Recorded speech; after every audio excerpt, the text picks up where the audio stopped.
right, Monday morning. This is a new week. New, never failing compassion every morning. How cool is that? Never failing compassions every morning. They're new. So the question is, are you encouraged by God's faithfulness in bringing you through tough times, or do you depend solely on your mood and your feelings? All right, so let's read Lamentations 3, verse 19 to 23. It says, I remember my afflictions and my wanderings, the bitterness and the gall, when we think about our sin. I remember them and my soul is downcast. Aren't we discouraged when we think about our sin? Yes, yet this I call to mind. So this is the opposite.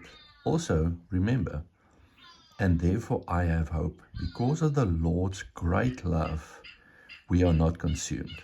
How amazing is that? Because of His mercy. For His compassions never fail. They are new every morning.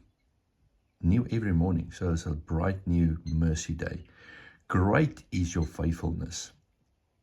So when I'm discouraged or downcast, when I remember my afflictions and my wanderings, which causes bitterness and gall.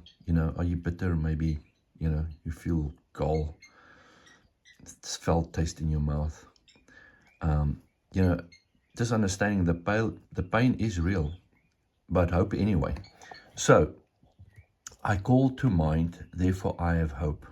All right. So also remember, so when you call to mind, it's not necessarily spontaneous.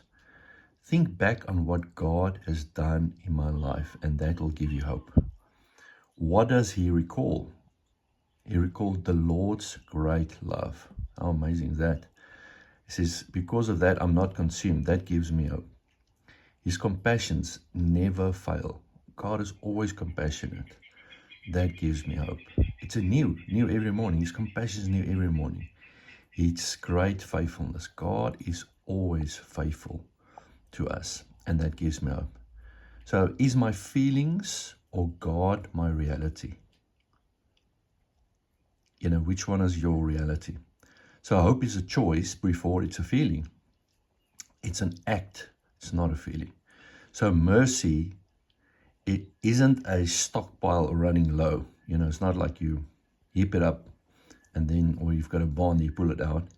It's like the manna. It's given fresh, new each day. So focus on today, not tomorrow, today. What can I do today for God?